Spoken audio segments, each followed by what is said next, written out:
আজ শুক্রবার অফিস থেকে ছুটি নিয়ে সকাল থেকে আমি ঘর পরিষ্কার শুরু করেছি।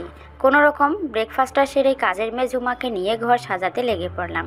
সুকান্ত আমার সতীনের একমাত্র ছেলে, 18 বছর প্লাস বয়স হবে। ওর যখন 10 বছর বয়স ওর মা মারা যায়। ওর বাবা ইঞ্জিনিয়ার, আমাকে বিয়ে করার 4 বছর পরে অফিসের কাজে ট্যুরে গিয়ে গাড়ির অ্যাক্সিডেন্টে মারা যায়। মানবিক কারণে আমি ওই কোম্পানির অফিসে চাকরি পেলাম। 5 তলায় 15,000 স্কোয়ার ফিটের ফ্ল্যাটটা আগেই কিনে রেখেছিল। লাইফ ইন্স্যুরেন্সের অনেকগুলো টাকা আমি পেয়েছি, তাই সুকান্ত টাকার অভাব কোনোদিন বুঝতে পারেনি। কলকাতার নামি স্কুলে পড়েছে, শুধু জানতো অন্যদের মতো তার বাবা মা নেই। জন্মদিনে আমি ওকে নিয়ে কোনো রেস্টুরেন্টে খেয়ে আসি। বাড়ি ফিরে গ্লাসে জিন নিয়ে চুপচাপ বসে খাই আর পুরোনো দিনের স্বামীর অফিসের পার্টির কথা ভাবি। সুকান্ত দ্বাদশ ক্লাসের ফাইনাল পরীক্ষা দিয়েছে, এখনও রেজাল্ট বের হয়নি। এবার আইনত প্রাপ্তবয়স্ক হচ্ছে, তাই আমি এবার ওর বার্থডে পার্টি দিচ্ছি, আর সেই জন্য এই ঘর গুছানোর কাজ শুরু করে দিছি।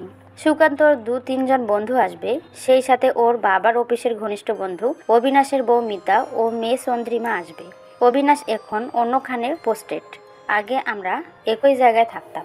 সুকান্তর বাবা মারা যাওয়ার পর আমরা এই ফ্ল্যাটে এসে উঠলাম। মিতার ডাক নাম লিলি। ওর মেয়ে চন্দ্রিমা ক্লাস 10-এর ফাইনাল দিয়ে মায়ের সাথে কলকাতায় দাদুর বাড়িতে বেড়াতে এসেছে। এই খবর পেয়ে আমি ওদেরকে ইনভাইট করলাম। কলিং বেল বাজতেই কাজের মেয়ে ঝুমা গিয়ে দরজা খুলে দিল। Sukanta cake, potato, chips, cigarette ও ড্রিঙ্কসের বোতল নিয়ে বাড়িতে প্রবেশ করলো। আমি বললাম, তাড়াতাড়ি আগে সিগারেটটা ধরিয়ে আমার মুখে গুঁজে দে, আর কতক্ষণ সিগারেট ছাড়া কাজ করব। ঝুমা প্যাকেট খুলে একটা সিগারেট ধরিয়ে আমার ঠোঁটে গুঁজে দিল।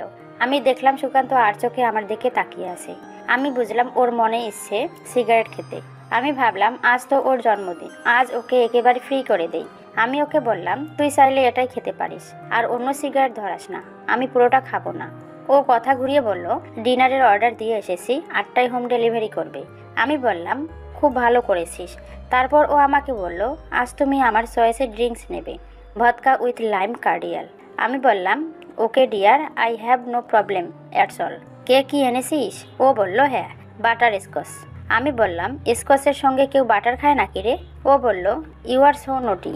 আমি বললাম, নোটি হয়েছি বলে তো বয়সটা এখনও কম মনে হয়, আর তোর বাবা সেই জন্য তো আমার প্রতি ফিদা হয়েছিল, তবে আমার বয়স আনুমানিক 30 হবে।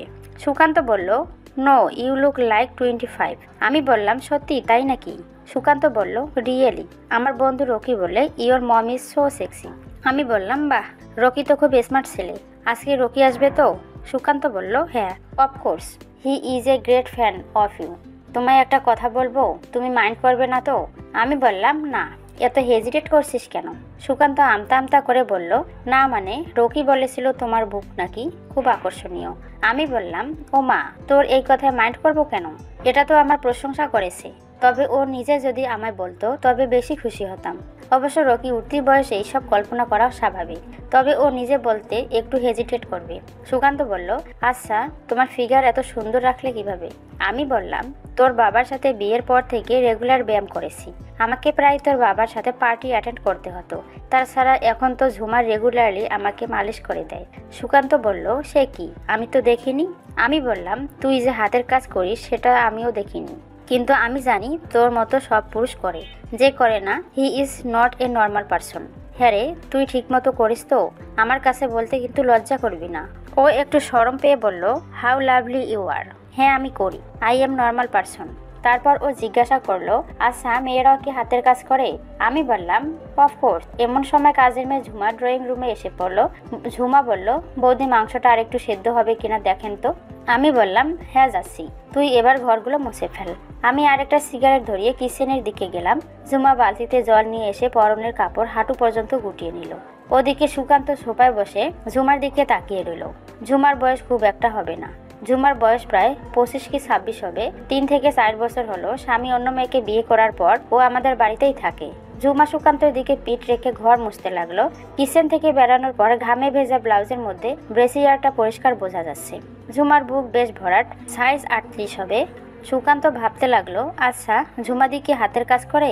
কিন্তু সেটা কিভাবে করে? ঘর মুছতে মুছতে ঝুমা রাহুলের পায়ের কাছে চলে আসলো।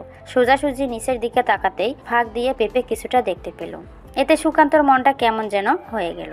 সুকান্তর হঠাৎ মনে পড়লো, মেঝে থেকে ওর নিজের পা না তুললে ঝুমা ঘর মুছতেই পারবে না। সুকান্ত আচমকা পা তুলতে গিয়েই ওর পা ঝুমার বুকে লাগলো। ঝুমা ব্যথায় কোকিয়ে উঠে মেঝেতে বসে পড়লো। সুকান্ত এবার কি করবে বুঝতে না পেরে ঝুমার মেসেজ করতে লাগলো। ঝুমার বুক থরথর করে কাঁপতে থাকলো। আর ঠিক সেই সময়ে আমি ড্রয়িং রুমে আসলাম। আমি এসেই অবাক হয়ে বললাম, কি রে, কি হলো?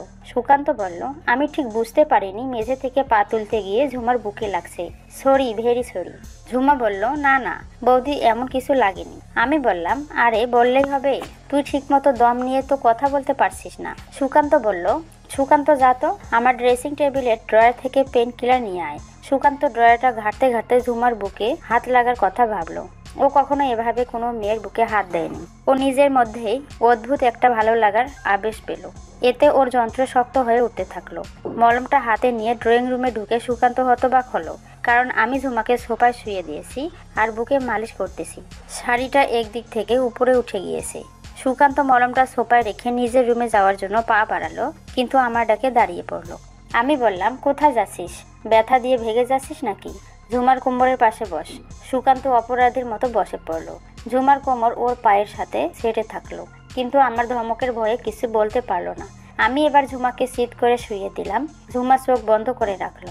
ওদিকে ঝুমার এমন অবস্থা দেখে সুকান্ত কেমন যেন হতে লাগলো। আমি ধমক দিয়ে বললাম, দেখেছিস কি করেছিস? আঘাত পেয়ে বুকটা লাল হয়ে রয়েছে। আমি এখন কিচেনে রান্নার কাজ করব, তাই মলমে হাত দিতে পারবো না। তুই আঘাতের লাল জায়গাতে মলম লাগিয়ে ভালো করে ম্যাসেজ করে দে। সুকান্ত অবাক সুরে বলল, আমি দিব? আমি বললাম, আজ্ঞে হ্যাঁ মশাই, তুই দিবি। ব্যথা দিয়েছ তুমি, তাই ম্যাসেজ করবে তুমি। চারিটি বিগি ঘরের মেয়ের সেবা করাতে লজ্জার কিছু নেই। এই বলে আমি রান্নাঘরে চলে আসলাম। সুকান্ত অপলক দৃষ্টিতে ঝুমার দিকে তাকিয়ে থাকলো।